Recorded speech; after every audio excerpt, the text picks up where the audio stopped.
Next on Good Morning El Paso, breaking overnight, an oil spill shuts down I-10 on the west side. How will it affect your morning commute? We'll bring you live reports from the traffic cams. They're easily identifiable. You can identify them easily by the way that they dress as Muslims. Muslims. Yes. Some Muslim families in El Paso say they're living in fear after their car tires were slashed, while El Paso detectives are now on the case. And a DJ visiting El Paso forced to shut down his show after a sewage leak. Our round-the-clock crew has the details. Live, where news comes first.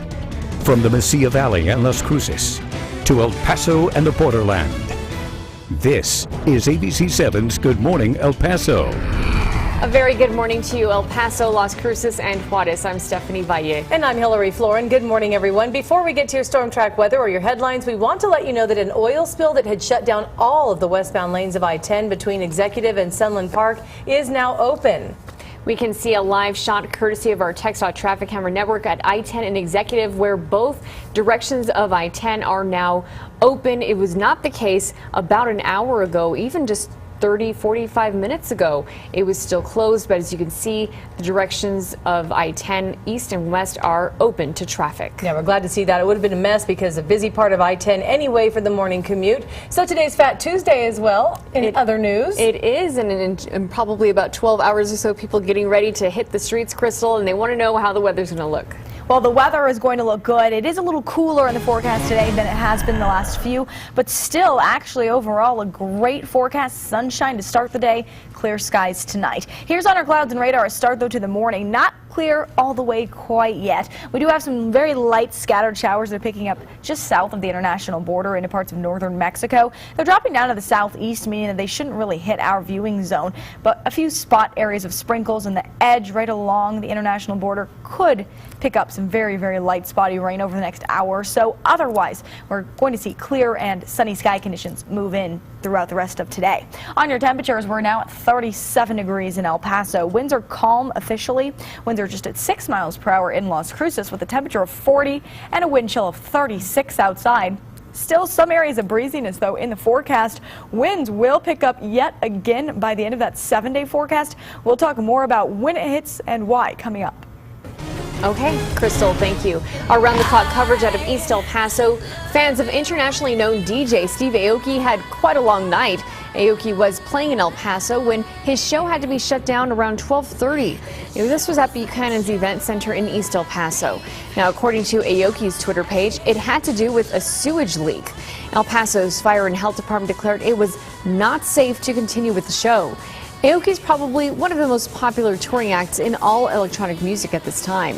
The promoter released a statement saying, quote, "This is out of our control. We understand your discontent and apologize for the inconvenience. We promise to make it up to you." Aoki did move the show to Club 301 later on and played for free, but that show was shut down by police. No word yet if fans can expect a refund. A Texas university has completed its racial profiling study of the El Paso Police Department. The report is focusing on traffic stops for 2014.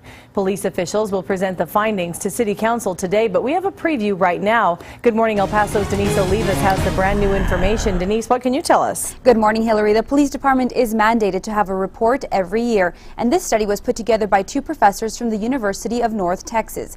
In 2014, police conducted more than 84,000 traffic stops. And as we showed you in the last half hour, white drivers were stopped at higher rates than what their population accounts for.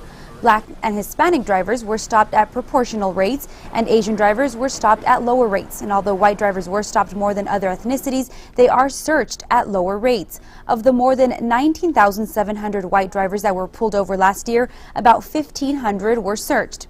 Last year, more than 3,100 black drivers were stopped, and about 655 were searched. That's about 20%. And of the more than 61,000 Hispanic drivers that were pulled over in 2014, nearly 13% were searched. We should note that there is no evidence that police engage in racial profiling according to this analysis. We'll have more from the report coming up in our next half hour. Hillary, back to you. Interesting numbers. Thanks so much, Denise. All right, developing right now, a federal judge in Texas is temporarily blocking President Obama's immigration reforms. The judge, an outspoken critic of the president, issued his ruling yesterday. 26 states have filed lawsuits trying to stop the executive order that would offer illegal migrants protection from being deported. The judge ruled the states have grounds to file legal challenges and said the White House failed to comply with the Administrative Procedure Act. The federal government is expected to appeal the ruling to the 5th U.S. Circuit Court of Appeals in New Orleans. Were some El Paso Muslim families victims of a hate crime? That's what El Paso police detectives want to find out. 4 Muslim families say the tires on their cars were slashed this weekend. The families live in a West Side apartment complex, and they told our Maria Garcia they believe they were targeted because of their religion, saying they're easily identifiable because the women wear burqas or dress in Islam attire. Plus, they say their cars were spread out across the complex, so it wasn't random. When my son came from outside and yelled from the door and says, "Mom, we are in danger. It's not our children's fault. It's not my fault that other people is doing wrong things. And my children have to live in fear.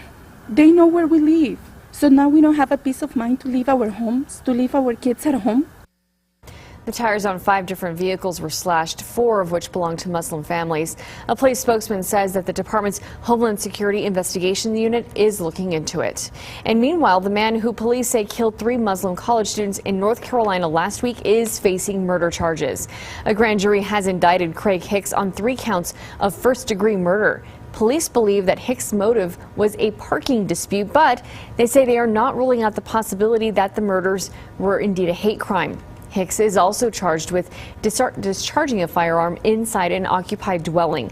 He is scheduled to make a court appearance in early March. The FBI is also looking into the case. The East Side School District is already considering a bond election in May, and now the district is announcing the change to your neighborhood's tax rate. Superintendent Dr. Xavier de la Torre says YISD needs $442 million.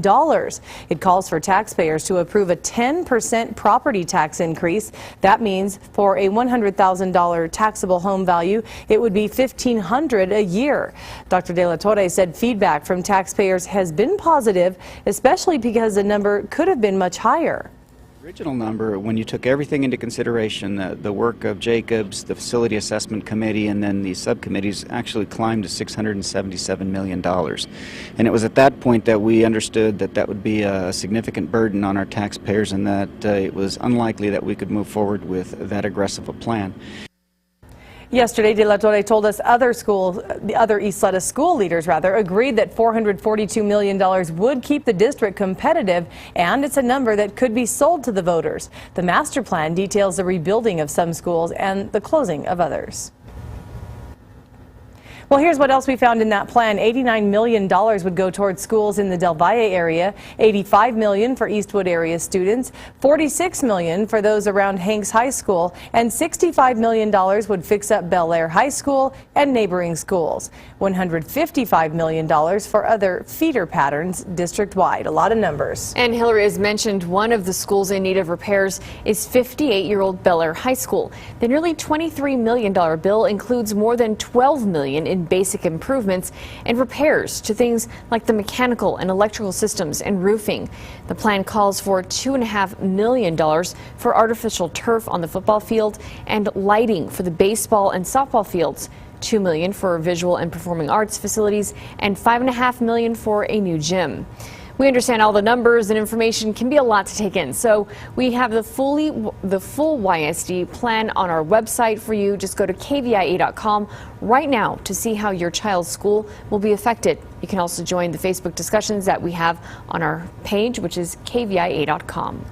And let's take a live look at traffic right now. We keep showing you this live shot of I-10 and Executive just because we're so happy that it's open now. It was completely closed earlier because of an oil spill, but look at that, looking nice in time for the morning commute. It is 6:09 and more records are set to be broken today as a winter storm makes aim for the East Coast. Hard to believe 20 states today are under winter warnings, thousands of others without power. We have your Storm Track weather coverage plus. So it's wonderful. It's like the nature is bigger than us when you see that. Even though the winter storm is making life miserable for millions, some tourists are braving that bitter cold to see a famous landmark. We'll show you what it is after the break. And what you can expect if you're heading out tonight for any Mardi Gras celebrations. Meteorologist Crystal Clyde's got her eye on our forecast. And it is a good forecast, but those temperatures are looking cooler than they have been. How much lower will we go today? Your answer is up right after this break. Thanks, Crystal. This is ABC 7, where news comes first.